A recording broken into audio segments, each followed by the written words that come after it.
कि सुनहु भरत भावी प्रबल बिलख कयहु मुनिनाथ और हानि लाभ जीवन मरण जस अपयस विधिया।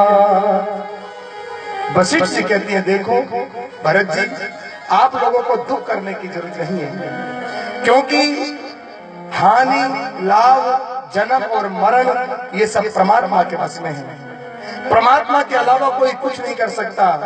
रही बात सोचने की, तो दशरथ जी के बारे में सोचना ठीक नहीं, क्योंकि शास्त्रों में लिखा है क्या कि सोचिए भी जो भेद बीना, सोचिए भी जो भेद बीना, कजनी जिधर मैं पिसे ललीना, कजनी जिधर मैं पिसे ललीना। सोचिए नृपेत जो नीति न जाना, सोचिए नीति न जाना, जहिन प्रजा प्रिय प्राण समाना, जहिन प्रजा प्रिय प्राण समाना, ओ जहिन प्रजा प्रिय प्राण समाना, जहिन प्रजा प्रिय प्राण समाना। सोचिए वयस कृपन धनवानु, सोचिए वयस कृपन धनवानु, जो न अतिथि शिव भगति सुजानो, जो न अतिथि शिव भगति सुजानो। सोचिए शूद्र विप्र अभिमानी, सोचिए शूद्र विप्र अभिमानी, मुखुर मान प्रिय ज्ञान गुमानी, मुखुर मान प्रिय ज्ञान गुमानी, ओ मुखुर मान प्रिय ज्ञान गुमानी, मुखुर मान प्रिय ज्ञान गुमानी। अगर ब्राह्मण मर जाए, बड़े ध्यान से सुनना, अगर कोई ब्राह्मण मर जाए तो वो सोचनी नहीं, अगर अपने कर्म करता है तो। ब्राह्मण वो सोचनीय है। सोचिए विप्र जो वेद विहीना, तज निज धर्म विषय ले लीना। जिसको ब्राह्मण का जन्म मिल गया लेकिन संध्या वंदन नहीं करता, पूजा पाठ नहीं करता, वेद नहीं पढ़ता, केवल जो विषयों में भटका रहता है, ऐसा ब्राह्मण अगर मर जाए तो वो सोचनीय है।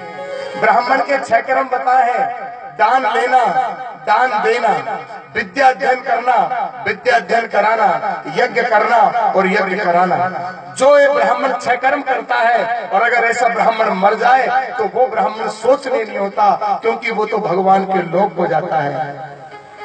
केवल ब्राह्मण का लेने का काम नहीं है कि लिए जाओ, ब्राह्मण को दान भी करना चाहिए।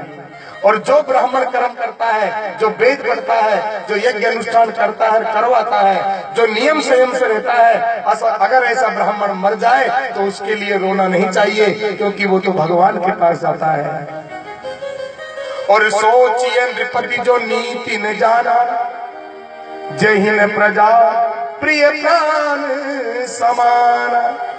और छत्री राजा वो सोचनीय है जो प्रजा का पालन ठीक से नहीं करता, जो नीति नहीं जानता, जो अपनी प्रजा के ऊपर अत्याचार करता है। लेकिन अगर कोई राजा धर्मात्मा है, अगर कोई छत्री धर्मात्मा है, ऐसा छत्री मर जाए तो वो सोचनीय नहीं होता। एक राजा था, बड़े ध्यान से सुनना, एक राजा था, एक बार बगीचे में बैठा हुआ था, अपने मंत्रियों के साथ में सभा कर रहा था। उसी समय बगीचे में बैठा हुआ था, उसी समय एक गरीब वहां से निकल रहा था। उसने देखा बगीचे में बड़े सुंदर फल है, उसको भूख लग रही थी। उसके बच्चों ने कई दिनों से भोजन नहीं किया था। उसने देखा फल, उसने एक पत्थर मारा और 2-5 आम नीचे आ गए। उसने 1-2 आम खाए, पेट भर गया। उसने सोचा अगर 2-5 आम और मिल जाए तो मेरे बच्चों की भी व्यवस्था हो जाए। उसने एक पत्थर फिर मारा, थोड़ा जोर से मारा। इस बार वो पत्थर आम के वृक्ष में नहीं लगा और जो सभा में राजा बैठा था उसके सिर में जाके लगा। सैनिक दौड़े, पकड़ो, कौन है, क्या है, पकड़ के लिया है। महाराज इसी ने तुम्हारे सिर फोड़ा है, बोलो क्या दंड देना है। राजा ने बुलाया, इधर आओ, क्या बात है, क्यों पत्थर फेंका।